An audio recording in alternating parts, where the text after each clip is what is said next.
नमस्कार. मी शैलेंद्र पाटील.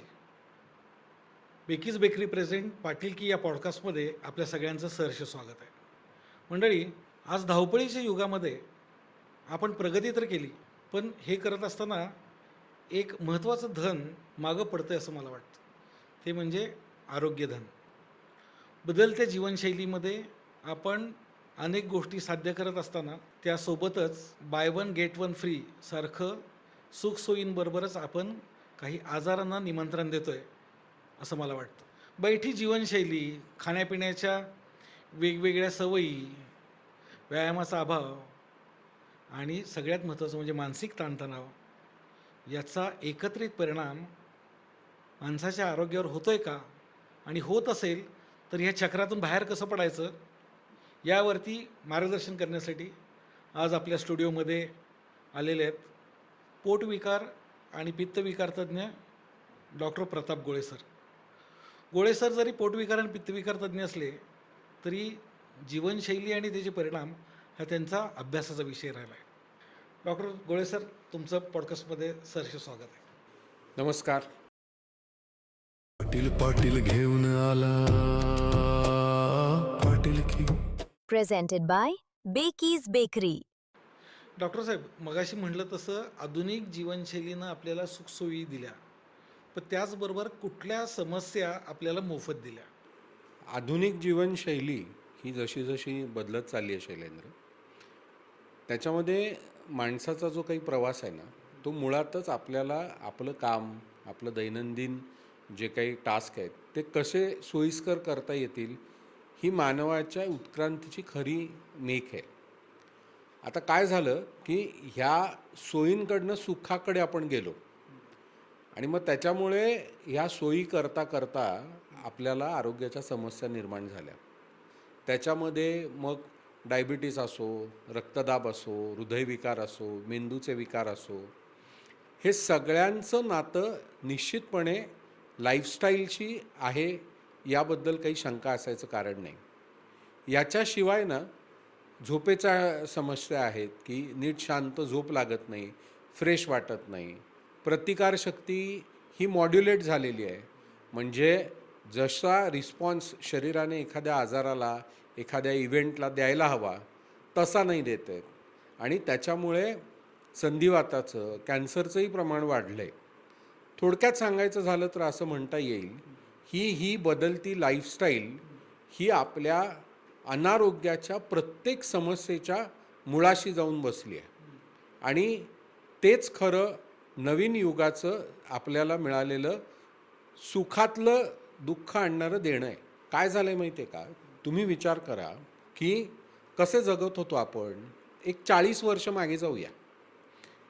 म्हणजे साधारणपणे 1980-90चं दशक असेल. म्हणजे आपल्या वाडवडिलांचं आणि काही प्रमाणात आपल्या आजी आजोबांचं जीवन जर आपण बघितलं तर या देशामध्ये म्हणजे भारताविषयी बोलायचं झालं तर आपण एक डेव्हलपिंग कंट्री होतो. आपला मुख्य उद्देश शेती किंवा शेतीपूरक काही व्यवसाय असतील किंवा बाराबलुत्यांचे व्यवसाय असतील, हे सगळे आपल्या समाजाचा एक अविभाज्य भाग होते आणि याच्यामध्ये यांत्रिकीकरण काही झालेलं नव्हतं. आणि या यांत्रिकीकरणाच्या अभावामुळे प्रत्येक काम, मग तुम्ही शेतकरी म्हणून करा, कुंभार म्हणून करा, सोनार म्हणून करा, सुतार म्हणून करा किंवा एक कसलेला शेतकरी असो किंवा कातकरी असो, हा सर्व समाज जो आहे तो मूलतः त्याच्या कामासाठी त्याच्या शारीरिक क्षमतांवर अवलंबून होता. आता ही झाली 1980 ते 90च्या दशकातली परिस्थिती. हळूहळू काय झालं, या सगळ्या कामांमध्ये पहिल्यांदा इंडस्ट्रियलायझेशन झालं. म्हणजे पहिल्यांदा वेगवेगळी साधनं आली, सोयी आल्या, यंत्र आली, अवजारं आली आणि त्याच्यामुळे आता जेव्हा आपण आपल्या समाजाकडे बघतो तेव्हा तुम्ही आपल्या समाजाचे जर 50-50% पुरुष आणि स्त्री हे भाग केले तर पुरुषांमध्ये तर 80 ते 90% त्याचा कामाचा जो भाग आहे तो बसून आहे. म्हणजे त्याला पहिली गोष्ट म्हणजे मला आठवतं आहे की गावाकडे लोक सकाळी उठत पाणी भरायला नदीवर जायचे, त्याच्यानंतर ते पाणी भरून आणल्यानंतर पुन्हा गाय बैल घेऊन नदीवर जायचे, हे सगळं आवरून शेतावर जायचे आणि हा जो प्रवास असायचा हा पायी चालत असायचा. आजकाल एक तर कामाची संपूर्ण पद्धत बैठी झाली, दुसरं त्यांचं काम जे आहे ते सुद्धा तुम्ही बघा 80-90च्या दशकामधल्या ऑफिसेसमध्ये चालून फिरून कामं व्हायची. काही ना काहीतरी आणायला लागायचं, द्यायला लागायचं, ठेवायला लागायचं, उचलायला लागायचं. आता काय होते, सगळं कॉम्प्युटरवर आहे. म्हणजे बसण्यात सुद्धा एक प्रकारचं स्थैर्य आलेलं आहे, एक प्रकारची सुचिता आलेली आहे. आणि त्याच्यामुळे काय झालं आहे की आपल्या संपूर्ण दैनंदिन जीवनामध्ये, मग ते एखाद्या पुरुषाचं असो एखाद्या स्त्रीचं असो, मुळातच बैठी लाईफस्टाईल झाली आहे. 8, 10, 12 तास तुम्ही एका जागेवर बसता आणि 6 ते 8 तास झोपता. उरले 6 तास त्याच्यामधले 5.5 तास तुम्ही स्क्रीनसमोर असता. म्हटल्यानंतर खरोखर आज जे आम्ही अनुभवतो आहोत की भारतासारख्या देशामध्ये प्रमुख कारण मृत्यूला जवळ आणण्याचं चौथं कारण जे आहे ती बैठी लाईफस्टाईल आहे. आणि हे इतकं धोकादायक आहे आणि हे इतकं आपसूक होत गेलं आहे की कुणालाही कळायच्या आत आपण फारशी पावलंही चालत नाही, आपण काही उचलत नाही, आपण काही ठेवत नाही, आपण काही बनवत नाही. आणि याच्यातून तुमची प्रतिकारशक्ती, तुमची क्रयशक्ती, तुमच्यातला क्रिएटिव्हनेस हा सगळाच हरवत चालला आहे. आणि ते कुठेतरी शारीरिक प्रमुख आणि मानसिक आजारांना सुद्धा आमंत्रण देणारं ठरलं आहे. हे गेल्या 20 ते 25 वर्षातलं माझ्या प्रॅक्टिसमधलं माझं ऑब्झर्वेशन. बरोबर आहे डॉक्टर साहेब. म्हणजे आजच्या पिढीनं किंवा आपण जे आपल्या पुढे जी पुढच्या उद्याची पिढी बघतोय, या पिढीनं कधी पाण्याची घागर उचलली असेल का? पण आपण हापशीवरती तास हातपंप मारलेला आहे. म्हणजे ते आपल्याला तो एक प्रकार व्यायामच आपल्याला हो, आणि तो नैसर्गिकपणे होत नैसर्गिकपणे होत होता. होता. आपल्याला त्याच्याबद्दल काही फारसं कौतुक वाटायचं काही नाही. वाटायचं नाही. पण आता अलीकडच्या काळात आपण हेही बघतोय की तरुण वयामध्ये हार्ट अटॅकचं प्रमाण वाढलंय. जिममध्ये कोसळतोय, अजून नाचताना कोसळतोय, अजून कुठं ऑफिसमध्ये कोसळतोय. तर हे जी जीवनशैली आहे, हा मधुमेह आणि रक्तदाब किंवा हार्ट अटॅक आणि मधुमेह ह्या दोघाला कारणीभूत जीवनशैली आहे असं वाटतंय का? 100% आहे शैलेंद्र. काय झालं आहे का, मधुमेहाचे 2 प्रकार आहेत. एक टाईप 1 डायबिटीस, दुसरा टाईप 2 डायबिटीस. आता अर्थातच जो काही आनुवंशिकतेने येणारा, लहान मुलांमध्ये दिसणारा टाईप 1 डायबिटीस आहे, तो एक वेगळा प्रकार आहे. टाईप 2 ज्याची की आपण आज जगातली राजधानी आहोत. जवळजवळ 15 ते 20 कोटींच्या दरम्यान आपल्याकडे डायबिटीस रुग्णांची संख्या आहे. काही त्यातले नोन आहेत आणि 50% अननोन आहेत. आता झालं आहे काय, तुम्ही 2 गोष्टी विचारल्यात. एक तुम्ही म्हणालात की या लाईफस्टाईलचं मधुमेहाशी काही नातं आहे का? 100% नातं आहे. कारण मधुमेहाची, विशेषतः टाईप 2 मधुमेहाची जी सुरुवात होते तीच होते मुळातून इन्सुलिन रेझिस्टन्समधनं. इन्सुलिन रेझिस्टन्स होण्याचं प्रमुख कारण काय आहे? तुमची बैठी जीवनशैली, तुम्ही स्ट्रेसमध्ये असणं, तुम्ही सातत्याने कशात तरी गुंतलेले असणं, त्या गुंतवणुकीमधनं तुम्ही खाताना विचार न करणं, कॅलरिक इम्बॅलन्स असणं, या सगळ्या गोष्टींचा आणि व्यायामाच्या अभावाचा परिणाम म्हणजे मधुमेह. आता काय होतं, मधुमेह, हृदयविकार, रक्तदाब ही खरं तर एकाच कुटुंबातली भावंडं आहेत. एकदा का मधुमेह आला की रक्तदाबाला आमंत्रण मिळालंच म्हणून समजा. आणि मधुमेह आणि रक्तदाब हे असं कॉम्बिनेशन आहे की या कॉम्बिनेशनला 5-10 वर्ष झाली की हृदयविकार हा जवळजवळ आपोआपच येतो. आता होतं आहे काय, तुम्ही पाहिलं असेल की जसं तुम्ही म्हणालात, आज आमचं ऑब्झर्वेशन असं आहे की 50%पेक्षा जास्त हृदयविकाराचे झटके हे साधारणपणे 50च्या आधी यायला लागले आणि त्यापैकी 50% 40च्या आधी यायला लागले. मला आठवतं आहे, ज्या वेळेला 1991 साली मी मेडिकलला ॲडमिशन घेतली आणि साधारणपणे 3ऱ्या-4थ्या वर्षापासून आम्ही पेशंट बघायला लागतो, तर त्या काळामध्ये 50च्या खालचा कोणताही रुग्ण आला छातीत दुखतं आहे म्हणून, तर आम्ही त्याला ॲसिडिटीच्या गोळ्या देऊन घरी पाठवायचो. आज 20-22चा मुलगा जरी आला तरी त्याला हृदयविकार असू शकेल का त्याला आलेला हा हृदयाचा त्रास, हा हृदयाचा झटका असू शकेल का, याची संपूर्ण खात्री केल्याशिवाय आपल्याला त्याला हृदयविकार नाही असं म्हणता येणार नाही, असं आम्हाला जाणवलं आहे. आणि असं का होतं आहे, तर ॲथेरोस्क्लेरोसिस, की ज्याच्यामुळे हृदयाचा विकार होतो, हृदयाच्या रक्तवाहिन्या ब्लॉक होतात, त्याचं मूळ कारण आहे advancing age at earlier biological age.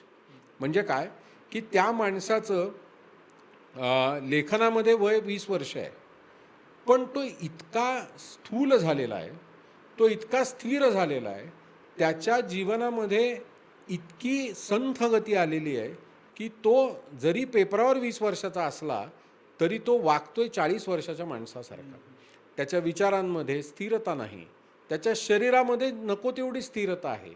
या सगळ्याचा परिणाम म्हणजे तो ॲडव्हान्सिंग एजमध्ये जातोय. आणि म्हणून हे ॲथेरोस्क्लेरोसिस नावाचं जे दुखणं आहे, जे प्रायमरीली रिस्पॉन्सिबल आहे हार्ट अटॅकला, ते यंग मुलांमध्ये दिसतं आहे. अर्थातच याच्यामध्ये फार तरुणपणी आलेले स्ट्रेस, आणि ते कशामुळे येतात, तर मला याच्यापेक्षा काहीतरी बेटर करायचं आहे हा स्ट्रेस नाही आहे, मला कुणापेक्षा तरी जास्त काहीतरी करून दाखवायचं आहे हा जो स्ट्रेस आहे, हा जो निगेटिव्हिजम आहे. आणि हे जे आकाशाला गवसणी घालत असताना आकाशापेक्षा माझ्या बाजूचा महत्त्वाचा आहे हा जो ॲटिट्यूड आहे, त्या ॲटिट्यूडमुळे ही मुलं खरं तर खूप लवकर वृद्ध होत आहेत. आणि म्हणून 30व्या आणि 40व्या वर्षी 1-1, 2-2, 3-3 स्टेंटचे तुम्हाला प्रकार दिसतात. तसंच तुम्ही म्हणालात की काही जण गाणं गाताना जात आहेत, काही जण जिममध्ये कोसळत आहेत. त्याचं कारण काय, ह्यातला एक वर्ग आहे तो जाणीवेपोटी म्हणा, ज्ञानापोटी म्हणा, इतका अतिरेक करतोय प्रत्येक गोष्टीचा की तो 80% प्रोटीनवर जगतो, बाकी मल्टीव्हिटॅमिनवर जगतो. आणि त्याला सातत्याने माझे फॉलोअर्स किती, माझं हे किती, असं एक्झिबिशनिझम झाल्यामुळे स्वतःच्या आरोग्याची कळत नकळत केलेली हेळसांड, जे आपल्या वाडवडिलांनी आजी आजोबांनी खाल्लेलं नाही ते खाणं, आणि त्यांनी जे केलेलं नाही ते करणं, याच्यामुळे ही मुलं त्या अतिरेकाने जिममध्ये कोसळायला लागत आहेत. तेव्हा तो अतिरेकसुद्धा नको. कारण काय आहे, अविचार आणि अतिविचार कितीही तुम्ही म्हणालात तरी एकाच नाण्याच्या 2 बाजू आहेत. तेव्हा आरोग्याचा विचार करा, अविचार नको, अतिविचार नको, तरच हे अचानक कोसळणारे माणसं थांबतील अशी मला खात्री आहे. डॉक्टर साहेब, तुम्ही आता एक खूप छान एक शब्द वापरलात की जे खाल्लं नाही आहे ते खाणं. जे आपल्या वाडवडिलांनी कधी काही खाल्लंच नाही ते जर आजची पिढी खायला लागली, मला त्याच विषयाकडे यायचं आहे कारण तुम्ही पोटविकार तज्ज्ञ पण आहे. हे जे पॅकेज फूड आणि जंक फूड आहे, याचा चयापचय प्रक्रियेवरती काय आणि कसा परिणाम होतो? बघा, आहार जी आपली पत्नी असतील किंवा आई असतील त्या बनवतात, तो बनवल्यानंतर साधारणपणे एका प्रहरामध्ये जर तुम्ही त्याचं ग्रहण केलं तर तो अतिशय उत्तम असतो. एक प्रहर म्हणजे साधारण 3 तासाचा अवधी असतो. आता त्या प्रहरामध्ये जर तुम्ही ग्रहण केलं तर ते अन्न अतिशय उत्तम आणि सकस मानलं जातं. ठीक आहे, काही कारणामुळे ते 6-12 तासापर्यंत तुम्ही जर ग्रहण केलं तरी हरकत नाही. पण जसा कालावधी जाईल तसं त्यातली एक कस कमी होतात आणि त्यातली वैगुण्य पुढे येतात. त्याची जी व्हॅल्यू आहे ती फक्त 2च गोष्टींवर टिकून असते, ते म्हणजे त्याचा चमचमीतपणा आणि त्याची कॅलरिक व्हॅल्यू. पण त्याच्यात कस राहिला आहे का? तुमच्या शरीराला खऱ्या अर्थाने सामर्थ्यवान बनवण्यासाठी ही पॅकेज्ड फूड आणि ही जंक फूड हे काही मदत करणार आहेत का? याचं सुस्पष्ट उत्तर नाही असं आहे. दुसरी गोष्ट, याच्यामुळे काय होतं, लोड्स ऑफ एनर्जी तुमच्या ह्याच्यात येतात. म्हणजे तुम्ही गेलात 2 वडापाव खाल्ले, आता ह्या 2 वडापावमध्ये किंवा या पिझ्झामध्ये तुम्हाला लागणाऱ्या कॅलरीजपेक्षा कितीतरी जास्त कॅलरीज तुम्ही लोड केल्या आहेत. आता जर तुम्ही या कॅलरीज खर्च केल्या नाहीत, जर तुम्ही चयापचयाची ही जी प्रक्रिया आहे ती मंदावलीत, तर त्याचे प्रमुख परिणाम एक तर आतड्यांवर होतील, लिव्हरवर होतील, स्वादुपिंडावर होतील, आणि कळत नकळत हे सगळं शरीर ज्या हॉर्मोन्सवर चालतं. आणि आता तुम्ही पाहिलं असेल की गट इज सेकंड ब्रेन असं म्हणतात. या जंकनी तुमच्या हॉर्मोन्सवर परिणाम होणार आहे, या पॅकेज फूडनी तुमच्या विचारांच्या गतीवर आणि विचारांच्या पद्धतीवर परिणाम होणार आहे आणि या सगळ्या गोष्टीतनं तुमच्या आरोग्याला निश्चित ग्रहण लागणार आहे. तेव्हा ठीक आहे, मी मान्य करू शकतो की आई हॉस्टेलवर जाताना लाडू देते, ते निश्चितपणे तुम्ही खा, माझी काहीही हरकत नाही. पण कुठलं तरी पॅकेज्ड फूड किंवा जंक फूड मी असं म्हणणार नाही की तुम्ही कधीच खाऊ नका, कारण अति नकार हा माणसाला अस्वस्थ आणि निराश बनवतो. तेव्हा तुम्ही ठरवून घ्या, आठवड्यातनं एखादं जंक फूड खायला माझी काही हरकत नाही. जर पर्यायच नसेल तर आईने बनवलेलं पॅक करून नेलेलं चकली असो, लाडू असो किंवा बायकोनी अत्यंत कष्टाने बनवलेला डिंकाचा लाडू असो, तो खायला माझी काही हरकत नाही. पण हे जे मोठ्या प्रमाणामध्ये जंक फूड खाण्याची पद्धत आणि पॅकेज्ड फूड वापरण्याची पद्धत नुसती मुलांमध्ये नाही तर त्यांच्या आयांमध्येही सर्वसामान्य होत चालली आहे की आता करंज्या त्या बनवत नाहीत, कुठून तरी बनवून आणतात. हो. तर कुठंतरी आपल्या बनवलेल्या करंजीमध्ये ते सारण नाही तर तुमचं मनही त्या मुलाला प्रसन्न करणार आहे, त्या नवऱ्याच्या पोटाला शांती देणार आहे. हे लक्षात ठेवून जर आपण होम प्रिपेअर्ड फूड घेतलं, पॅकेज फूड टाळलं, कारण त्याच्यामध्ये ना फार भानगडी असतात. त्याच्यावर जे लिहिलेलं असतं, पॅकेजवर जे पॅकेजिंग आहे त्याच्यामध्ये लिहिलेलं आहे, त्याच्यामध्ये जे आर्टिफिशियल फ्लेवर वापरलेत, त्याच्यामध्ये जी अत्यंतिक जास्त प्रमाणामध्ये साखर वापरली आहे, त्याच्यामध्ये जे आर्टिफिशियल कलर्स वापरलेत, त्याच्यामध्ये जे कार्सिनोजेन्स वापरलेत. कारण सिम्पल आहे ना, तुम्हाला जर ते फूड काही महिने टिकवायचं असेल तर कुठल्याही जैविक इतर पदार्थ प्राणी त्याला हार्म करू शकणार नाही, बॅक्टेरिया त्याला संपवू शकणार नाही. याच्यासाठी काय टाकावं लागेल? अगदी सर्वसामान्य विचार आहे. इथे टिकवायचं असेल तर ते खराब होऊ नये म्हणून खराब होणार नाही अशी केमिकल्स त्याच्यात टाकावी लागतील. आणि ही सगळी केमिकल्स खाणं तुम्हाला गरजेचं आहे का याचा विचार करा. आणि ते पॅकेज्ड फूड नेहमी लक्षात ठेवा खाताना की हे आपल्याला पर्याय नसेल तरच खायचं आहे. आणि जंक फूड खाताना हे लक्षात ठेवा की याची मला खरोखर गरज आहे का.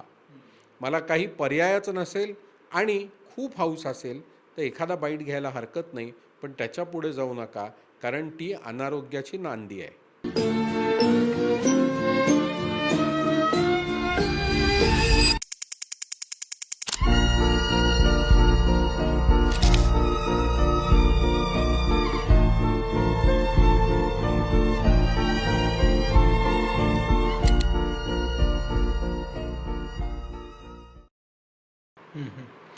डॉक्टर, हे अलीकडं माइंडफुल ईटिंग एक संकल्पना आहे. माइंडफुल ईटिंगचा काय दुष्परिणाम जाणवतो का शरीरावरती? हो, माइंडफुल ईटिंग असेल तर मग शरीर आपल्या ह्याच्यात राहतं, म्हणजे बॅलन्समध्ये राहतं. माइंडफुल ईटिंग म्हणजे काय? मी जसं आता मगाशी म्हणालो की ज्या गोष्टींची मला जितकी गरज आहे त्यापेक्षा थोडंसं कमी खाणं म्हणजे माइंडफुल ईटिंग. बघा, आपण लहानपणी त्या स्टोऱ्या ऐकल्या आहेत, 1 तीळ 7 भावांमध्ये वाटून खाल्ला जायचा. त्याच्यामध्ये एकमेकांशी प्रत्येक गोष्ट शेअर करण्याची एक भावना होती. माइंडफुल ईटिंग म्हणजे काय? माझ्या आरोग्यासाठी मी जे काही शारीरिक कष्ट करतो त्याच्यासाठी माझं वजन, माझी उंची, माझी दैनंदिन कामाची पद्धत आणि मला गरजेच्या असलेल्या कॅलरीज हे मिळवण्याचं साधं सूत्र आहे की साधारणपणे 40% कार्बोहायड्रेट असायला पाहिजे, 30% फॅट असायला पाहिजे, 30% प्रोटीन असायला पाहिजे. Okay, this is you are minding what you are eating. एक. दुसरं, खाताना माझ्याकडनं अति खाणं होतं आहे का?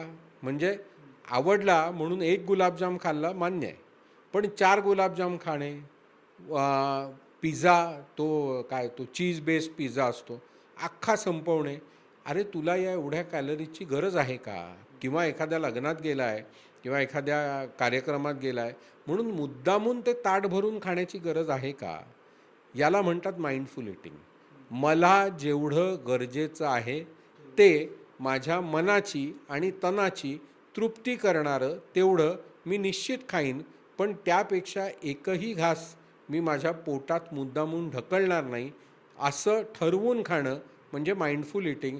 आणि तुम्ही जर माइंडफुल इटिंग केलं तर सगळ्यात महत्त्वाचं म्हणजे तुमच्या चित्तवृत्ती प्रसन्न राहतात आणि ओव्हर इटिंग अवॉइड होतं.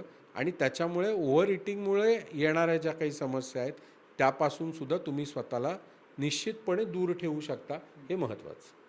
डॉक्टर साहेब, आता अलीकडं खूप वेळेला असं वाचनात ऐकण्यात आलं, अनेक वेळेला तज्ज्ञही सांगतात की पांढरे पदार्थ हे शरीराला हानिकारक आहेत. त्यातले विशेष करून 2 पांढरे पदार्थ म्हणजे साखर आणि मीठ. तर साखर आणि मीठ हे जर आपल्या आहारात कमी करायचं असेल तर कुठले बदल मला करायला लागतात? छान. अतिशय उत्तम प्रश्न आहे. खरंच आम्ही जेव्हा आरोग्याचा विचार करतो तेव्हा या 2 गोष्टी अतिशय महत्त्वाच्या आहेत. त्याच्यात सिरियल लावायची झाली ना तर सगळ्यात महत्त्वाचं म्हणजे साखरेवरचं नियंत्रण. जितकी तुम्ही साखर कमी घ्याल आपल्याला विश्वास बसणार नाही, पण एका मानवी शरीराला ज्याचं वजन 60 ते 70 किलो आहे, किती साखरेची गरज असते हो? तुमच्या चहा पावडरच्या चमच्याच्या निम्मी साखर 24 तासात गरजेची असते. आता या गरजेपेक्षा 5 पट साखर ही सर्वसामान्यपणे 2 चहाच्या कपात होते. झालं म्हणजे तुम्ही 2 कप चहा घेतलात की तुमच्या साखरेच्या खऱ्या गरजेपेक्षा 5 पट पुरवठा तुम्ही केलात. म्हणजेच तुम्ही मेटाबॉलिक सिंड्रोमला आणि डायबिटीसला आमंत्रण झाडलंच. आता आपल्याकडे काय आहे, प्रत्येक क्षण जो सुखाचा आनंदाचा असेल त्या क्षणी साखर खाण्याची आणि ते पक्वान्न साखरेने लोडेड असण्याची सवय आहे. आता बघा, आजच CBSEचा रिझल्ट लागला. सगळीकडे पेढ्याचा सुकाळ आहे. मुलगा झाला पेढा, मुलगी झाली जिलेबी. आणि काय झालंय, आपण डेव्हलपिंग कंट्रीज आहोत. एक काळ असा होता की साखर हे स्थैर्याचं संपन्नतेचं लक्षण मानलं गेलं होतं. आणि त्यामुळे काय झालंय, मी गोड खातो म्हणजे मी आनंदात आहे असा एक बायोलॉजिकल सिग्नल आपल्या ब्रेनला आपल्यावर झालेल्या संस्कारांमुळे मिळालेला आहे. पण आता अशी परिस्थिती अजिबात नाही. आता खाल्लेला प्रत्येक साखरेचा दाणा हा विरघळवायला तुम्हाला 5 किलोमीटर चालावं लागणार आहे. अच्छा, मला आता हा बदल करायला पाहिजे. हो, तेव्हा निश्चितपणे. आणि तो कसा करायचा, फार काही अवघड नाही आहे. तुमच्यासमोर कोणी पेढा ठेवला, पहिल्यांदा अर्धाच पेढा खात जा, मग तो चतकोरवर आणा आणि नंतर नुसता त्याला स्पर्श करून जिभेला लावा. पेढा खाल्ल्याचा आनंदही मिळेल आणि पेढ्याच्या कॅलरी काही मिळायच्या नाही. चहातली साखर हळूहळू हळूहळू कमी करा. आणि मी जसं म्हणतो, ज्या प्रत्येक गोष्टीमध्ये साखर आहे, गूळ आहे, मध आहे आणि मैदा आहे. मैदा पण. हां, मैदा आहे. ज्या तुम्ही गोष्टी सांगत होतात की पांढऱ्यापासून आपण लांब राहिलं पाहिजे, त्याच्यामध्ये पहिलं साखर, दुसरा मैदा, तिसरं मीठ आणि चौथं दूध. या 4ही गोष्टींपासनं आपण आपल्या स्वतःला संरक्षित ठेवायचं. मी तुम्हाला सांगतो, प्रोसेस्ड व्हीट म्हणजे मैदा हा आपल्या पूर्वजांनी कधीही वापरलेला नाही फारसा. बरोबर आहे. मला आठवतंय, मुंबईकडची माणसं आली तर ती पाव आणि बटर घेऊन येत असत गावाकडे. बरोबर आहे. पण या बेकऱ्या आपल्याकडे नव्हत्या. आणि त्याच्यामुळे काय झालंय, हे बिस्किटांचं लोण जसं आलं तसं फार लहानपणापासून मैद्यामुळे त्या अन्नपचन संस्थेवरचे दुष्परिणाम दिसायला लागले. आणि मग ते पॉझिटिव्ह गणित आहे ना. आधी बिस्किटं, मग पाव, मग ब्रेड, मग टोस्ट, मग खारी, मग काय, हे अख्खं जे काही डिपार्टमेंट आहे. सो पहिल्यांदा साखर हळूहळू कमी करा. मी तुम्हाला सांगितलं आहे, फार नाही, चहाच्या पावडरच्या चमच्याच्या 1/4 साखरेपेक्षा जास्त साखर ही आपल्याला उपयोगाची नाही, गरजेची नाही, हानिकारक आहे. एक. दुसरं, मैद्याचे पदार्थ टाळा. तिसरं, ज्या गोष्टींमध्ये साखर नाही पण गूळ आहे त्या गोष्टी छान आहेत असा एक गैरसमज आहे. नाही, ज्या गोष्टीमध्ये मध आहे, गूळ आहे किंवा साखर आहे त्या सगळ्या सारख्याच आहेत. आता तिसऱ्या गोष्टीकडे येऊया. ती गोष्ट म्हणजे मीठ. आता काय झालं आहे, मिठामध्ये थोडंसं कन्फ्युजन झालं आहे की लोकांना असं वाटतं की मीठ पूर्ण बंद करायला हवं. तसं आपल्याला करता येणार नाही. आपण भारतीय आहोत, आपण समशीतोष्ण कटिबंधामध्ये राहतो. आणि आपल्याकडे सूर्य जेव्हा तळपतो तेव्हा तो जाळेल इतका तळपतो, त्यामुळे घाम येतो. सो ज्या प्रत्येक व्यक्तीला घाम येतो, एकतर त्याच्या दैनंदिन जीवनामध्ये किंवा तो व्यायाम करताना, त्याला थोड्याशा मिठाची गरज आहे. पण जर तुम्हाला हृदयाचा विकार असेल, किडनीचा विकार असेल, तर ते मीठ कमी करायला पाहिजे. 0 मिठावर आपल्याला जगता येणार नाही. आणि चौथं, दूध. आता काय झालं आहे, दुर्दैवाने चांगल्या प्रतीचं सकस दूध हे आता उपलब्ध नाही. आणि पिशव्यांमध्ये भरून जे द्रव्य तुमच्या घरामध्ये येतं, ते किती प्रमाणात दूध आहे आणि किती प्रमाणात केमिकल आहे याविषयी शाश्वती देता येत नाही. तेव्हा दुधापासून त्याच्यात अजून एक कन्सेप्ट आहे. तुम्ही पहा, निसर्गाकडे निरखून पाहिल्यावर तुमच्या लक्षात येईल की एक माणूस सोडला तर जगातला कुठलाही सस्तन प्राणी त्याच्या पिलाला एका विशिष्ट मर्यादेनंतर अजिबात दुधाच्या नादी लावत नाही. आपणच हा दुधाचा महापूर जो आणलेला आहे तो खरोखर गरजेचा आहे का? एक, त्याची जी बाय प्रोडक्ट्स आहेत, ताक आहे, दही आहे, तूप आहे, ही निश्चितपणे वापराची आणि अत्यंत गुणकारी हे आहेत. तेव्हा या सगळ्यांचं मिक्सचर हे तुम्ही वापरा. पण प्युअर दूध हे फारसं काही घेण्यासारखं नाही. आणि त्यातले फॅट्स जर तुम्ही सातत्याने प्रोसेस करू शकला नाहीत आणि त्यातले केमिकल्स जर तुमच्या शरीराला अपायकारक ठरले तर त्याचा देखील तुम्हाला मोबदला द्यावा लागतो, आरोग्याची हानी करून घ्यावी लागते. म्हणून साखर, दूध, मीठ आणि मैदा या गोष्टींपासून तुम्ही जितकं लांब राहता येईल तितकं योग्य आहे असं मला वाटतं. सर, डिजिटल गॅजेटचा अतिरिक्त वापर आणि सोशल मीडिया, खरं तर या दोन्ही गोष्टी टाळून आजच्या काळामध्ये पुढे जाता येणार नाही.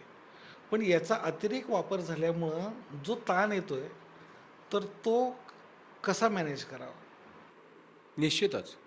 काय झालं, 2007-08 सालानंतर हे फेसबुक, व्हॉट्सॲप, मेल या सगळ्या गोष्टी आपल्या जीवनामध्ये आल्या आणि मग त्या घर करून बसल्या. सुरुवातीला एकमेकांशी भेटण्याचं, एकमेकांना एकत्र आणण्याचं साधन ठरलेले व्हॉट्सॲपचे ग्रुप आणि हे फेसबुकचं माध्यम असेल किंवा सोशल मीडिया असेल. आणि त्याच्यानंतर साधारणपणे 2020 नंतर सोशल मीडियाचा वापर प्रचंड वाढला. मग त्याच्यामध्ये तुमचं फेसबुकवरनं आपण इंस्टाग्रामवर गेलो, यूट्यूबचं मोठ्या प्रमाणामध्ये आपण पाहतोय की लोक पाहतात. तर या सगळ्या गोष्टी आहेत ना, या सगळ्या गोष्टी निश्चितपणे एका विशिष्ट मर्यादेपर्यंत आपल्या सगळ्यांना गरजेचंच आहे. आता आज आपण भेटतोय ते यूट्यूबच्या माध्यमातून भेटतोय, हा एक सोशल मीडियाचा अत्यंत पॉझिटिव्ह अँगल आहे. पण या सगळ्याचा वापर दैनंदिन जीवनामध्ये आपण किती करायचा याचे शारीरिक आणि मानसिक असे 2 परिणाम आहेत. शारीरिक परिणाम हा की सातत्याने तुम्ही स्क्रीनसमोर, मग ती लॅपटॉपची स्क्रीन असो किंवा तुमच्या मोबाईलची स्क्रीन असो, अक्षरशः माना आखडलेले, स्पाईन दमवलेले लोक आमच्याकडे येतात. त्याचं कारण समाजाच्या सर्व स्तरामध्ये या अतिरिक्त 2.5 GB डाटामुळे 6-6, 8-8, 9-9 तास लोक त्याचा वापर करत आहेत आणि ते अत्यंत चुकीचं आहे. त्याचं कारण काय? एक तर पहिला शारीरिक परिणाम म्हणजे तुमचं स्टॅटिकनेस वाढतो, म्हणजे मान, हात, पोश्चर हे सगळं बिघडून जातं. या सगळ्यामुळे तुमच्या दैनंदिन जे काही कॅलरिक बर्न आहे तो होत नाही. तुम्ही जसं खायला पाहिजे त्याच्यापेक्षा जास्त खाता, जितकं प्यायला पाहिजे त्याच्यापेक्षा कमी पाणी पिता. आणि थोडक्यातच काय तर तुम्ही स्वतः कमी, आपल्या आजूबाजूच्या वातावरणाकडे कमी आणि त्या एका भ्रामक जगामध्ये राहता ज्याचं नाव सोशल मीडिया आहे. आणि त्या भ्रामक जगाचे कुठेतरी मग पॉझिटिव्ह आणि निगेटिव्ह परिणाम होतात.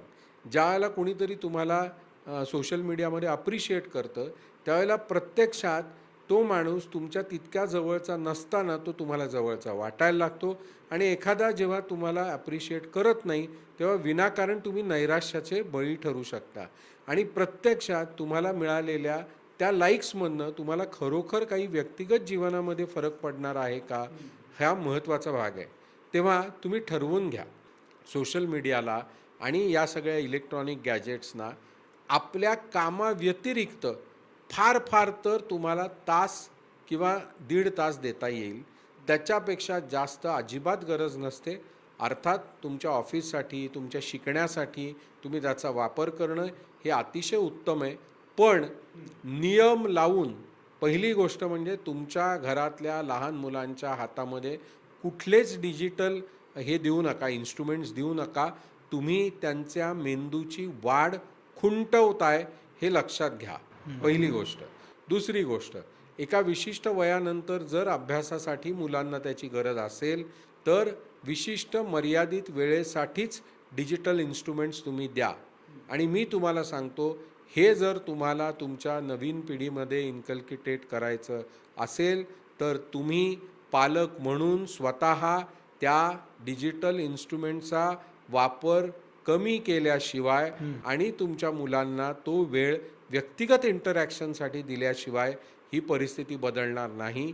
आणि ती परिस्थिती जर बदलायची असेल तर संपूर्ण कुटुंबाने मिळून एक विशिष्ट वेळच डिजिटल इन्स्ट्रुमेंट्स आणि सोशल मीडियाला द्यावा आणि बाकीचा वेळ एकमेकांशी हितगुज करण्यामध्ये किंवा निसर्गाशी हितगुज करण्यामध्ये घालवावा. हा आदर्श जोपर्यंत पालक आपल्या घरामध्ये आणत नाहीत तोपर्यंत ही परिस्थिती बदलणार नाही, तर उलट विपरीत होत जाईल. आणि म्हणून या नियमांचं पालन करूनच त्याला एक मर्यादा घालूनच आपल्याला पुढे जाता येईल असं मला वाटतं. मुलांना नावं ठेवण्यात काहीच अर्थ काहीच नाहीये. अर्थ नाही. पालकांनी स्वतःच शिस्त लावली पाहिजे. हो. म्हणजे हे आता उद्यापासून आमच्यापासून आता सुरुवात करायला पाहिजे. डॉक्टर साहेब, झोप गरजेची आहे, आपल्याला मान्य आहे, ती पुरेशी मिळत नाहीये बऱ्याच लोकांना, किंवा काही लोकांना 2-4 दिवस झोप नाही मिळत म्हणून मग काय करतो, आज रविवार आहे, आज दिवसभर ताणून द्यायचं.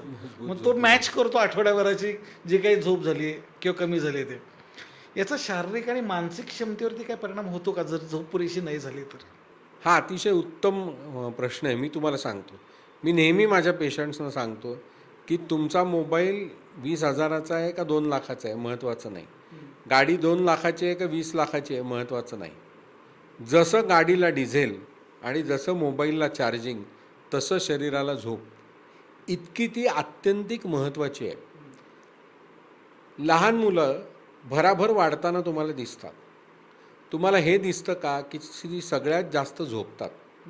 मी तुम्हाला मगाशी सांगितलं की हे ॲडव्हान्स एजिंग होत चाललं आहे. ही माणसं झोपत नाहीत ना, त्यांच्या शरीराची जी पॉझिटिव्ह वाढ व्हायला पाहिजे. म्हणजे झोप काय आहे तर तुमच्या मानसिक आरोग्यासाठी ठरलेलं वरदान. आणि तुमच्या शरीरामध्ये जी हीलिंग होतं ना, म्हणजे दिवसभराच्या दैनंदिन व्यापामध्ये ज्या काही गोष्टी चयापचयाच्या अंती टॉक्सिन्स निर्माण झालेले असतात ते हँडल करण्यासाठी बॉडीला थांबण्याची गरज असते. तुम्हाला टायर बदलायचं तर काय चालत्या गाडीत बदलाल? शक्य नाही ना ते. मग थांबलं पाहिजे. आणि ते थांबण्याचा निसर्गाने नियम घालून दिला. त्याने दिवस दिला तसं रात्रही दिली. आणि ती रात्र एवढ्यासाठीच आहे की दैनंदिन काम तुम्ही शारीरिक किंवा बौद्धिक कितीही करा, पण कुठंतरी थांबलं पाहिजे. आणि थांबल्यानंतर जर तुम्हाला ती रिएनर्जिएट करून मिळालं तरच तुमचं कार्य व्यवस्थित चालणार आहे. 1 तुमचं मेटाबॉलिझम, 2 तुमची इम्युनिटी, 3 तुमची क्रिएटिव्हिटी आणि 4 तुमच्या मनातला जो हॅपीनेस आहे तो झोपेशिवाय निर्माणच होणार नाही. एखाद्या माणसाला त्रास द्यायचा असेल तर तुम्ही त्याला सातत्याने जागं ठेवणं ही एक शिक्षा आहे. आणि मग ती शिक्षा तुम्ही स्वतःला द्या किंवा इतर कोणाच्यामुळे करून घ्या, पण त्याचा निश्चितपणे परिणाम अतिगंभीर स्वरूपाचा तुमच्या मानसिक आरोग्यावर आणि शारीरिक आरोग्यावर होणार याबद्दल निश्चिती बाळगा. आणि म्हणून सगळ्यात जास्त महत्त्व जर कशाला द्यायचं असेल तर ते रेग्युलेटेड स्लीप. एका विशिष्ट वेळी शांतपणे विश्रांती घेतल्याने तुमचं आयुष्य वाढणार आहे. तुमच्या शरीरामध्ये असलेले बदल हे पॉझिटिव्ह होणार आहेत. आणि न जाणो जर तुम्हाला मधुमेह, रक्तदाब, हृदयविकार, मेंदूविकार असेल तर ते मर्यादित ठेवण्यासाठी, त्यांचं प्रमाण वाढू न देण्यासाठी सुद्धा चांगल्या झोपेचा अतिशय जास्त फायदा होतो. तेव्हा झोप कमी म्हणजे अनारोग्याची नांदी असं धरून चाला आणि शांतपणे निवांत कोणत्याही डिजिटल गॅजेट्समध्ये न गुंतता झोपा, त्याचा फायदा होतो. पण मग हे झोप 6 तास आवश्यक, 8 तास, किती झोपेचं काय त्याला काय? खरं तर त्याच्यामध्ये ना एक बॅलन्स असायला हवा. 6 तास हे मिनिमम आहे. पण एखादा अभ्यासू मुलगा असेल, त्याची परीक्षा तोंडावर आलेली असेल, तर थोडा कमी झोपला तरी चालेल. खरं तर तो झोपला तर एक्झाममध्ये जास्त मार्क पडतील. पण मग हे वयानुसार झोपेची आवश्यकता काय होतं, वयानुरूप झोप कमी होते. लहान मुलं जितकी जास्त झोपतात, वयस्कर माणसं थोडी कमी झोपतात. त्याचं कारण काय होतं की शरीर प्रक्रिया मंद झालेली असते, त्यामुळे खर्चच नाही, त्यामुळे थकवा नाही आणि थकत नसल्यामुळे ते कमी झोपतात. तेव्हा 70 नंतर झोप थोडी कमी होते, पण आयडियली 6 तास झोपायला पाहिजे मिनिमम. किती झोपायला हवं तर 7 तास. आणि जर तुम्ही थोडे थकलेले असाल, दमलेले असाल तर 8 तास देखील झोपायला हरकत नाही. फक्त ती झोप अशी हवी की ती लागताना शांत लागावी, मध्ये आधे त्याच्या डिस्टर्बन्स नको आणि उठल्यानंतर तुम्हाला पुनर्जन्म झाल्यासारखं वाटलं पाहिजे. अशी झोप म्हणजे ज्याला आपण साखर झोप, गाढ झोप म्हणतो, तशी झोप हवी. ती आरोग्यदायी आहे. पण डॉक्टर आता तुम्ही आरोग्यदायी झोप असं म्हणाला. बरेच लोक जे वर्किंगमध्ये आहेत ते असं म्हणतात की रोज ते 4 तास कसे बसे 4 तास झोप, रात्री उशिरा येणं, सकाळी लवकर जाणं, विशेषतः महानगरांमध्ये हे मोठं प्रमाण आहे. मग तो काय करतो तर तो म्हणतो ठीक आहे असू दे मी कवर करतो रविवारी. तर हे कवर करणं किंवा त्या सुट्टीच्या दिवशी तर हे कवर करणं शरीराला मान्य आहे का? मान्य आहे, हां. पण कव्हर न करण्यापेक्षा बरं आहे. अच्छा. म्हणजे बघा, आपण त्या माणसाचाही विचार करायला हवा. खरोखरच प्रवासामुळे किंवा त्याचं ऑफिस खूप लांब असल्यामुळे त्याला अशक्यच असेल 4च तास झोप मिळते आहे आणि मग एखादा शनिवार रविवार त्याच्या आठवड्यात येतोय आणि त्यावेळेला तो 8, 10, 12 तास झोपतोय. हे अनारोग्यच आहे, हे शरीराला अमान्य होणारच आहे. पण एखादा माणूस तो ज्या शनिवार रविवारी सुद्धा विश्रांती घेत नसेल तर त्यापेक्षा हे बरं समीकरण आहे. थोडक्यात त्यानं हा बॅलन्स सांभाळला पाहिजे हो, रोजच्या. मी तुम्हाला सांगू का, त्याला विचारा, बाबा तुझा मोबाईल दाखव. तुला तू म्हणतोस ना मला वेळ मिळत नाही, मग 3.5 तास तू मोबाईलवर काढतोस, त्यातले 1.5 तास झोपेसाठी काढू शकतोस ना. बरोबर आहे. चांगली नेक पिलो घ्या प्रवासामध्ये आणि ती वापरा आणि प्रवासात जाता येता अर्धा तासाची झोप काढा. म्हणजे मोबाईलपेक्षा जर झोपेला महत्त्व कमी देणार असाल तर मग ह्या नंतर भरून काढण्याचा काही फायदा नाही. दैनंदिन तुम्हाला थोडासा चान्स मिळाला तर 15-20 मिनटं तुम्हाला स्कोप असेल तर झोपायला काही हरकत नाही ना. एकंदरीत आपल्याला मिनिमम 6 तास करायचे आहे. डॉक्टर साहेब थोडंसं व्यायामाकडे येऊ. प्रत्येकजण म्हणतो की माझ्याकडे वेळ नाही आहे व्यायामाला. तर एखाद्याकडे खरंच नसेलही, पण सगळ्यांकडेच व्यायामाला वेळ नाही. तुम्ही म्हणताय तसं मोबाईल जर काढून चेक केलं तर बाबा मला तो सांगा 17 ना, तास. तुम्ही जगातले सगळे पंतप्रधान, सगळे राष्ट्रपती, सगळे हे बिझी लोक, सगळे हे अतिशय उच्चपदस्थ उद्योगपती, यांना वेळ मिळतो आणि तुम्हाला वेळ मिळत नाही. याचा अर्थ असा होतो की you are not acting smart. You are doing something which could be done otherwise also. If you work smart they'll be time. आणि हवायच किती वेळ, तास 1.25 तास खूप झाला. 24 तासाच्या आपल्या याच्यामध्ये दिवसामध्ये 8 तास झोपायला, 8 तास कामाला, उरले 8 तास. 3 तास तुमचं जेवण खावण शौच संध्यादी हे सगळं गेलं. आता उरले किती? 5 तास. या 5 तासातले 1.25 तास फक्त मला हवेत तुमच्या आरोग्यासाठी. तरीसुद्धा 3-3.5 तास मित्रदोस्तांबरोबर काढायला आहेत. मग वेळ नाही असा कोण आहे? वेळ नाही असा तोच आहे की ज्याला वेळ काढायचाच नाही आहे. घरात किंवा कामाच्या ठिकाणी असे काही छोटे शारीरिक हालचाली शरीराला उपयुक्त ठरू शकतील का? जर असं काही- निश्चितपणे ठरू शकतील. बघा, साध्या साध्या गोष्टी आहेत. तुम्हाला जिना चढून वर जायला आवडेल, मग कशाला लिफ्ट घेता? तुम्हाला छोटी मोठी कामं करायला, आता लोक काय आहे, भाजी आणायला सुद्धा 2 व्हीलर घेऊन जातात. विनाकारण इंधन खर्च होतो तो वेगळा, पोल्युशन करतात ते वेगळं, ॲक्सिडेंट्स होतात ते वेगळे. त्याच्यापेक्षा चालत जा ना.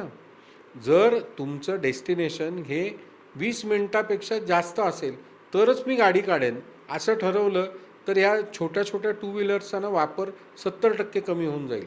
कारण नाक्यावरनं दूध आणायला तुम्हाला गाडी कशाला काढावी लागते? मग ही छोटी गोष्ट आहे ना. म्हणजे पायऱ्या चढा, उभे राहून बोला, चालताना मोबाईलवर बोलताना तुम्ही चालत चालत बोला. छोट्या छोट्या गोष्टी आहेत. तुम्ही काम करत असताना अधूनमधून एखादी फेरी टाकून या. किती सोपं आहे. म्हणजे तुमच्या कामामध्ये दैनंदिन तुमचं काम हे जर बैठं असेल तर साधारणपणे 1-1.5 तास झालंय, आता आपण बसून गप्पा मारतोय किंवा बसून काम करतोय, थोडा ब्रेक घ्या. 2-3-4 मिनिटामध्ये एक फेरी मारून या. आणि प्रत्येक वेळेला आपल्या घरातून बाहेर पडत असताना मी माझ्या बाईकला किक मारू का पायाला हे देऊ, चालना देऊ, याचा विचार करा. ज्या ज्या वेळेला तुम्हाला असं जाणवेल की हे काम सहजपणे पायी करता येण्यासारखं आहे, त्या वेळेला ते पायीच करा. या एका छोट्या बदलाने सुद्धा तुमच्या स्टेप्स ज्या आहेत त्या कदाचित 8-10 हजाराकडे जातील, जेवढ्याचीच आवश्यकता असते. डॉक्टर साहेब, बऱ्याच वेळेला असं होतं की प्रिव्हेंटिव्ह हेल्थ चेकअप लोक घाबरतात किंवा आधी चेकअप करून काही नसलं, काही निघालं तर काय करायचं? ह्याचा किती उपयोग होतो किंवा असं करावं का? बघा, आपल्यामध्ये आणि डेव्हलप्ड कंट्रीजमध्ये फरक काय आहे की हृदयविकाराचं प्रमाण आपल्याकडे वाढत चाललं आहे, त्यांच्याकडे कमी होत चाललं आहे. मधुमेहाचं प्रमाण आपल्याकडे वाढत चाललं आहे, त्यांच्याकडे कमी होत चाललं आहे. कॅन्सरमुळे होणारे मृत्यू त्यांच्याकडे कमी होत चालले आहेत, आपल्याकडे वाढत चालले आहेत. हे सगळं कशाचं द्योतक आहे? काय बदल आहे त्यांच्यात आणि आपल्यात? बघा, शत्रू लपवून ठेवला म्हणून तो काही उजाडायचा राहत नाही ना. तुम्ही काय करताय? तुम्ही कोंबडा लपवताय, त्याचा फायदा काही नाही.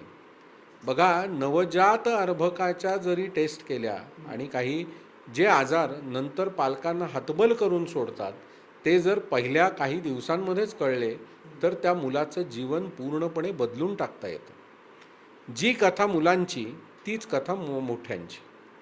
वयाच्या 30 नंतर जर दरवर्षी तुम्ही एक तर पहिल्यांदा ना 1 ते 10 वर्षाच्या आधीची तुमची मुलं असतील ना, त्यांच्या बेसिक सगळ्या तपासण्या करून घ्या की याला एखादा हॉर्मोनल डिसीज नाही ना, याच्यामध्ये काही मेटाबॉलिक डिसीज नाही ना, हे बघून घ्या. त्यानंतर 30पर्यंत पहिल्यांदा तर तुम्ही शारीरिकदृष्ट्या सक्षम राहण्याचा आणि ॲक्टिव्ह राहण्याचा प्रयत्न करा. आणि नंतर 30 नंतर साधारणपणे 30व्या 35व्या 40व्या वर्षी विशेषतः जर तुमच्या घरामध्ये कोणत्याही प्रकारच्या आजाराची हिस्ट्री नसेल तर तुम्ही 5 वर्षातनं एकदा टेस्ट केली तरी चालेल. 40व्या वर्षानंतर मात्र मला असं वाटतं की आता इथून पुढे दरवर्षी एकदा बेसिक टेस्ट करायला हरकत नाही. आणि ज्या घरांमध्ये भावंडांमध्ये आईवडिलांमध्ये मधुमेह, रक्तदाब, हृदयविकार, कॅन्सर आणि मेंदूविकाराची हिस्ट्री आहे त्या सगळ्यांनी 30 नंतर वर्षातनं एकदा चेकअप करायला पाहिजे. 40 नंतर तर निश्चित करायला पाहिजे. याचा फायदा काय होतो ते सांगतो की जर तुम्हाला तुमचे आजार, तुम्हाला तुमची वाढलेली साखर, तुम्हाला तुमचं वाढलेलं HbA1c, तुम्हाला तुमचं वाढलेलं कोलेस्ट्रॉल हे लवकर कळलं तर त्याचा निश्चितपणे तुम्हाला फायदा असा होईल. कारण हे सगळे जे आजार आहेत ज्यांना तुम्ही घाबरता, जे तुम्हाला डायग्नोज होऊ नयेत असं तुम्हाला वाटतं, हे सगळ्यात जास्त डॅमेज करतात ज्या वेळेला तुम्ही ट्रीटमेंट घेत नसता तेव्हा. मधुमेहाची सगळी कॉम्प्लिकेशन्स, रक्तदाबाची सगळी कॉम्प्लिकेशन्स ही तो झाल्यानंतर पहिल्या 5 वर्षात होतात. आणि जर तुम्ही त्या 5 वर्षातच त्याला पकडलं तर निश्चितपणे हा खूप महत्त्वाचा मुद्दा आहे की जर तुम्ही रक्तदाब पहिल्या झटक्यात ओळखला आणि त्याला मर्यादित ठेवलं तर ज्याला रक्तदाब नाही आणि तुमच्या आयुष्याच्या अपेक्षेमध्ये काहीही फरक असणार नाही. जर तुम्ही मधुमेह लवकर ओळखलात आणि जर तुम्ही त्याला नियंत्रित ठेवलात तर ज्या माणसाला मधुमेह मुळात झालेलाच नाही आणि तुमच्यामध्ये त्यानंतर 20 वर्षांनी काहीही फरक असणार नाही. तेव्हा साप घरात आहे, त्याला ओळखा. तो विषारी असेल, बिनविषारी असेल, या असल्या भानगडीत पडू नका. त्याला पकडा आणि बाहेर नेऊन सोडा. आणि म्हणजेच काय तर त्याच्यावर नियंत्रण ठेवा. तीच जास्त शहाणपणाची गोष्ट आहे. आणि तसं करायचं असेल तर मी तुम्हाला म्हटलं तसं फॅमिली हिस्ट्री असेल 30व्या वर्षीपासून सुरुवात करा.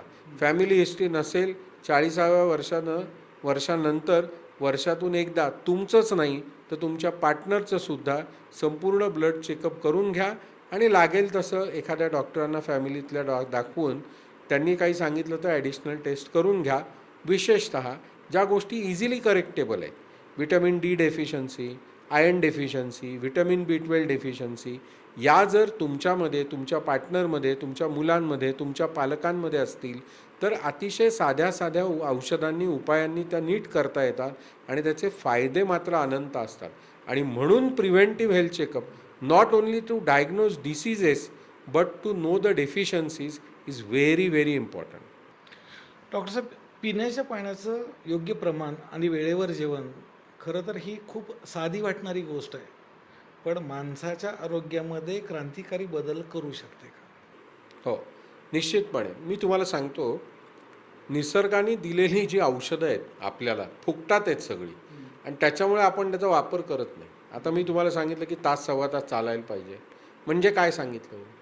तर तुमच्या शरीरामध्ये हवेचं वहन झालं पाहिजे. तुम्ही चालता, बसता तेव्हा 12 श्वास घेता, चालता तेव्हा 24 घेता. 24 वेळा म्हणजे डबल हवेचं वहन होतं.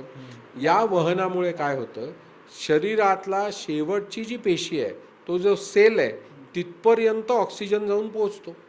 या ऑक्सिजनच्या पोहोचण्याने जो गरजेचा मेटाबॉलिझम आहे तो होतो, आणि जे गरजेचं नाही, जे टॉक्सिक आहे, ते CO2च्या माध्यमातून तुमच्या शरीरातून बाहेर येतं. झालं. आता दुसरं निसर्गाने दिलेलं औषध म्हणजे पाणी. पाणी हे जीवन आहे, पाणी हे अमृत आहे, हे आपल्याला अनादी कालापासून माहिती होतं. पण दुर्दैवाने काय झालं आहे, जसं माइंडफुल ईटिंग करत नाहीत लोक, तसं माइंडफुल वॉटर इंटेक नसतो. मी त्यांना विचारलं की तुम्ही पाणी किती पिता, तर ते म्हणतात पितो की. अरे पण किती पिता? एक तर कमीत कमी 3 ते 3.5 लिटर पाणी ही शरीराची गरज आहे. त्याच्यापेक्षा कमी पाणी तुम्ही पित असाल तर त्याला काहीतरी सॉलिड रिझन असेल तरच तुम्ही पिऊ शकता. विशेषतः आता एखादा लद्दाखमध्ये किंवा हिमालयात राहत असेल तर त्याच्या पाण्याची गरज थोडी कमी असेल. पण इतर वेळेला आपल्या भारताचे जे काही टेम्परेचर असतं नॉर्मल 25 ते 45 झालं, आता वाढत चाललं आहे, तर पाण्याची गरज ही आत्यंतिक आहे. अतिशय गरजेची गोष्ट म्हणजे 3.5 लिटर पाणी. आणि उन्हातान्हात काम करत असाल, जर तुमचं टेम्परेचर वाढलेलं असेल तर कमीत कमी 4 लिटर पाणी प्यायला पाहिजे. 2 गोष्टी होतात. एक तर पाण्याचं माध्यम वापरून शरीर आपल्याला जे काही नत्र आहे ते नत्र बाहेर काढायला मदत करतं. 2 जी विस्कॉसिटी म्हणतो, लवचिकता म्हणतो, जी गरजेची आहे आपल्या प्रत्येक पेशींमधल्या इंटरस्टिशियल फ्लुइड म्हणतात त्याला, म्हणजे 2 पेशींमध्ये असलेलं पाणी जर तुम्ही डिहायड्रेटेड असाल तर कमी पडतं, आणि म्हणून एक्सचेंज मेटाबॉलिझम जो आहे तो होत नाही. म्हणजे चांगल्या गोष्टी पेशीपर्यंत पोचत नाहीत आणि वाईट गोष्टी पेशीतून निघत नाहीत. याच्यासाठी पाणी गरजेचं आहे. सो दुसरा फायदा झाला पाणी पिण्याचा. आणि तिसरं, जर तुम्ही हायड्रेटेड असाल तर तुमची विचारशक्ती आणि मनशक्ती स्थिर राहते. तहानलेला माणूस हा चिडचिडाच असणार, पण तृप्त माणूस हा निश्चितपणे जास्त चांगले निर्णय घेऊ शकतो. तेव्हा तुमच्या शारीरिक आरोग्यासाठी 100% आणि तुमच्या मानसिक आरोग्यासाठी अतिशय गरजेची गोष्ट म्हणजे दररोज प्रत्येकाने कमीत कमी 3.5 लिटर पाणी प्यायलं पाहिजे. आता नवीन संशोधनानुसार जे पूर्वी आता मध्ये अशी टूम निघालेली की हृदयविकाराच्या पेशंटनी पाणी कमी प्या, किडनीच्या विकाराने कमी प्या, ते कमी प्यायचं आहे, 0 नाही करायचं, 500 ml नाही करायचं, 1000मध्ये नाही भागवायचं आहे. तर प्रत्येकाला पाण्याची गरज आहे.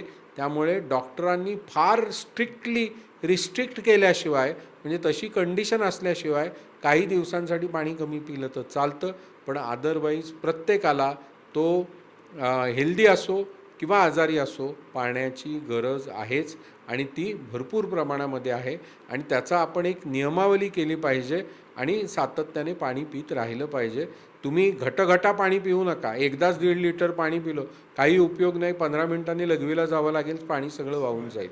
सो राऊंड द क्लॉक उठल्यापासून झोपेपर्यंत, विशेषतः सकाळी उठल्या उठल्या पहिल्या तास 1.5 तासात जर 1.5 लिटर पाणी जर तुमच्याकडनं झालं तर त्याचा निश्चितपणे क्लिन्झिंगसाठी उपयोग होतो, हायड्रेशनसाठी उपयोग होतो, नरिशमेंटसाठी आणि न्यूट्रिशनसाठी उपयोग होतो.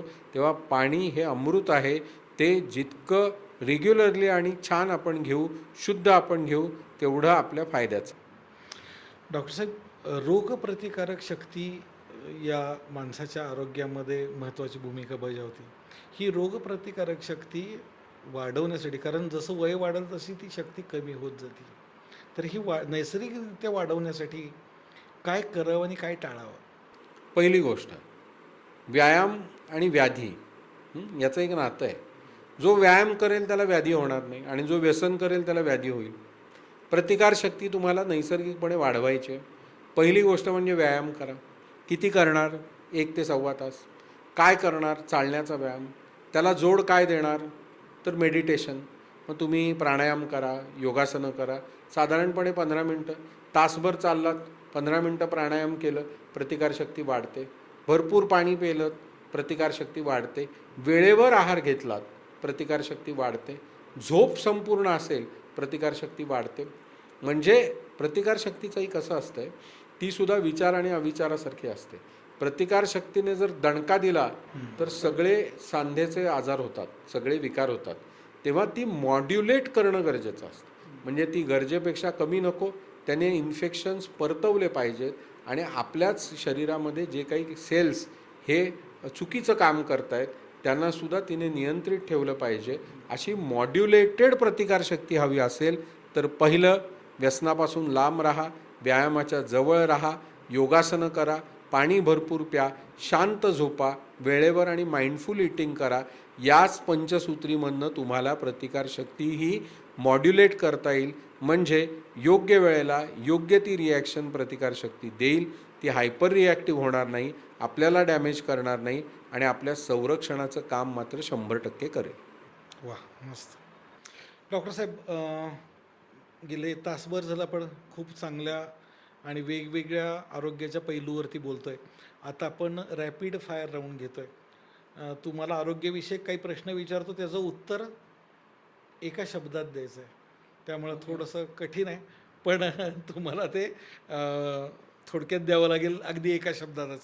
मी तुम्हाला पहिला प्रश्न डॉक्टर साहेब असं विचारतो की आरोग्यासाठी सगळ्यात मोठा शत्रू साखरेचा अतिवापर की झोपेची कमतरता?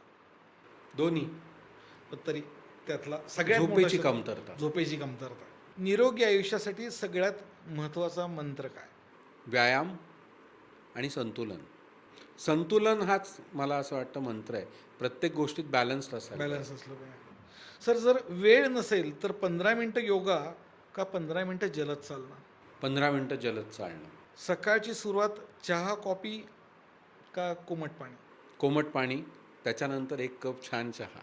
ओके. आरोग्यासाठी सगळ्यात घातक जंक फूड की मानसिक ताण? मानसिक ताण. लिफ्ट की पायऱ्या? पायऱ्याच. रात्रीचं जेवण पोटभर की हलका आहार? हलका असायला हवं. व्यायामासाठी सर्वोत्तम वेळ पहाटे 5 की संध्याकाळी 7? ठरवल्यावर लगेच, पण सकाळी 5 वाजता उत्तम. मानसिक शांततेसाठी मेडिटेशन की निसर्गात फिरणं? निसर्गात फिरणं. झोपण्यापूर्वीची सवय पुस्तक वाचणं का मोबाईल स्क्रोल? डेफिनेटली पुस्तक वाचा. तुमचा आवडता हेल्दी पदार्थ कुठला? हिरव्या पालेभाज्या आणि फळं. निरोगी आयुष्यासाठी एक बॅड हॅबिट जी आजच सोडली पाहिजे? Mobile scrolling. सगळ्यात जास्त, सगळ्यात महत्त्वाचं तेच आहे.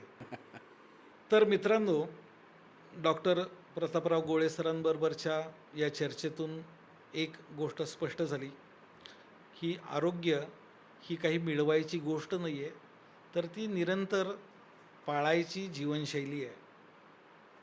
आज डॉक्टर साहेब, तुम्ही इथं तुमच्या बिझी शेड्यूलमधून तुम्ही आम्हाला थोडासा वेळ इथं देऊ शकलात आणि पाटील की पॉडकास्टच्या सगळ्या प्रेक्षकांना तुम्ही आज मार्गदर्शन केलं आरोग्यविषयावरती.